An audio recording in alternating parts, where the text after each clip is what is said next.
माननीय राकेश प्रताप सिंह जी।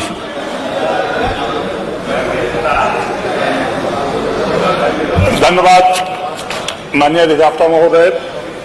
आपने माननीय श्री राज्यपाल के अभिभाषण पर संशोधन प्रस्ताव पर बोलने का समय दिया, इसके लिए मैं आपका आभार व्यक्त करता हूं।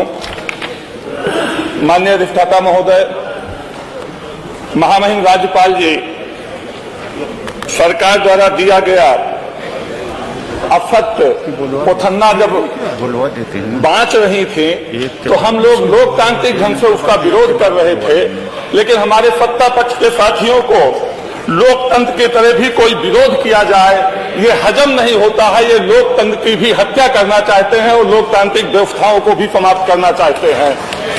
मैं बताना चाहता हूं, नहीं थे इसमें से बहुत लोग, लेकिन बगल बैठे हैं भाई ओम प्रकाश जी, शाहिद मंजूर जी और बहुत से सत्ता पक्ष के भी विधायक और मंत्री इस समय हैं।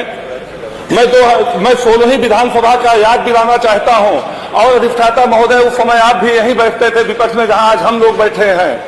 अगर इस लोकतंत्र व्यवस्था और इस लोकतंत्र के मंडप को किसी ने कलंकित करने का काम किया है, किसी ने चीरहरण करने का काम किया है, तो भारतीय जनता पार्टी के विधायकों ने किया है। इस पीठ पर विधानसभा अध्यक्ष को आने के लिए बगल के गैलरी का प्रयोग करना पड़ा और गैलरी से विधानसभा की पीठ पे, विधानसभा के मंडप की पीठ तक अध्यक्ष को जाने पर मजबूर अगर किसी ने किया है तो भारतीय जनता पार्टी के विधायकों ने किया है। ये लोकतंत्र की व्यवस्था और लोकतंत्र की मर्यादा हमको सिखाने का क्या बताते हैं माननीय। और जब हमने गो बैक का नारा लगा दिया लोकतांत्रिक व्यवस्था से, तो उसमें बड़ा इनको बड़ी तकलीफ हुई है। तो कम से कम पहले अपने इतिहास को पढ़ो, पहले आईना देखने का काम करो, फिर विपक्ष को आईना दिखाने का काम करो। मैं आपसे अपील करना चाहता हूं माननीय अधिष्ठाता महोदय, 600 करोड़ रुपए की व्यवस्था महामहिम राज्यपाल जी ने कहा कि कृषक दुर्घटना, माननीय मुख्यमंत्री कृषक दुर्घटना कल्याण योजना में की गई है। 12,000 लोगों को इससे लाभ पहुंचाया जाएगा। मैं जानना चाहता हूं सत्ता पक्ष के लोगों से कि ये योजना किसने लागू की थी और कब लागू हुई थी। माननीय अखिलेश यादव जी उत्तर प्रदेश के मुख्यमंत्री थे तो 1 लाख से बढ़ा के, जो माननीय मुलायम सिंह ने लागू किया था उसको 1 लाख से बढ़ा के 5 लाख करने का काम किया था। महंगाई तब से 3 गुना बढ़ गई और इस सरकार ने 1 रुपए बढ़ाने का काम नहीं किया है, बल्कि व्यवस्थाओं को काटने का काम किया है। व्यवस्थाओं को काटने का काम किया है। जब माननीय अखिलेश यादव जी ने इस योजना को लागू किया था तब किसी की हत्या हो जाती थी, किसी के घर लूट होते समय वो जाग जाता था, विरोध करता था, उसका मर्डर हो जाता था, उसको भी उसका अनुदान दिया जाता था। अमेठी जनपद में 38 ऐसे गरीब लोग हैं जिनके घर डकैती पड़ी, लूट हुई, रास्ते में छिनैती हुई, अपराधियों ने उनको गोली मार दिया और 5 लाख रुपए उनको नहीं मिला है। 38 ऐसे लोग हैं, इस पर भी सरकार को विचार करना चाहिए। ग्रामीण आवास योजना की बात कर रहे हैं कि 42.5 लाख लोगों को मैंने ग्रामीण और प्रधानमंत्री आवास योजना से छत देने का काम किया। इसी विधानसभा में मैंने सदन में क्वेश्चन लगाया था और उस समय के तत्कालिक ग्राम विकास मंत्री का जवाब आया था।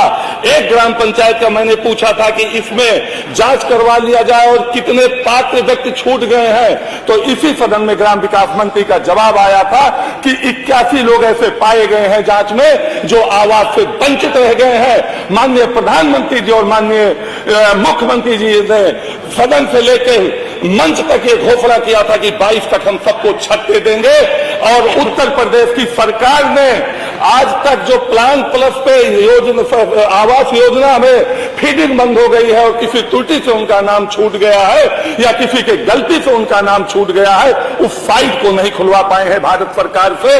इस तरह का प्रयास है उत्तर प्रदेश सरकार का।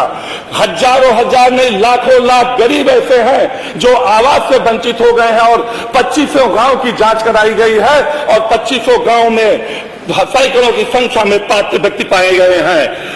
मनरेगा की मजदूरी की बात करते हैं कि मनरेगा मजदूरी के माध्यम से हम गरीबों को रोजगार दे रहे हैं। कौन सा रोजगार दे रहे हैं? आज ईटा गारा काम करने के लिए खेत में मजदूरी करने वाला व्यक्ति भी गांव में 300 रुपए से कम में नहीं मिल रहा है। अभी तक 202 रुपए और अभी बढ़ा के 213 रुपए में। आप बताइए, मैं सत्ता पक्ष के सभी माननीय विधायकों से, माननीय मंत्रियों से जानना चाहता हूं कि क्या आपके गांव में 213 रुपए में मजदूरी करने के लिए लेबर उपलब्ध हो जा रहे हैं क्या? आप मजदूर को भी मजदूरी नहीं देना चाहते हैं। महंगाई चरम पे होती जा रही है और मजदूर की मजदूरी में भी कटौती करने का काम कर रहे हैं और कहते हैं कि मैं लोगों के चेहरे पे मुस्कान लाने का काम कर रहा हूं। मैं उज्ज्वला योजना की बात हो रही है। उज्ज्वला योजना के माध्यम से आपने हर गरीब के आंख की आंसू को पोंछ दिया, उनकी आंखें अब खराब नहीं होंगी। लेकिन मैं जानना चाहता हूं कि उज्ज्वला योजना में जब सिलेंडर 2,000 रुपए का आपने फ्री में दिया और 400 रुपए की रिफिलिंग जो गैस की होती थी 1,000 रुपए लेने का काम किया, साल में आप 6,000 रुपए गरीब की जेब से निकाल ले रहे हैं और 2,000 रुपए दे रहे हैं। 5 साल में आप गरीब की जेब से 30,000 रुपए निकालने का काम किया है केवल 2,000 रुपए देके। सौभाग्य योजना के माध्यम से आप 1,41,00,000 रुपए बिजली के कनेक्शन देने की बात करते हैं। मैं पूछना चाहता हूं कि 2016 तक बिजली का बिल गांव के गरीब का जब 1 किलोवाट का उसका कनेक्शन था तो कितना आता था? 220 रुपए 2 महीने का बिल आता था। आज मिनिमम बिल 1,000 रुपए गरीब से गरीब व्यक्ति का प्रत्येक महीना आ रहा है। हर गरीब के जेब से आप 10,000 रुपए साल में निकालने का काम कर रहे हैं और मात्र 1,300 रुपए में आप उसका बिजली का धन्यवाद का काम किए हैं। मैं एक मिनट में अपनी बात करना चाहूंगा। महापुरुषों के नाम पे, भगवान के नाम पे व्यापार करने वाले लोग, रानी लक्ष्मीबाई महिला एवं बाल सम्मान कोष की व्यवस्था आपने किया।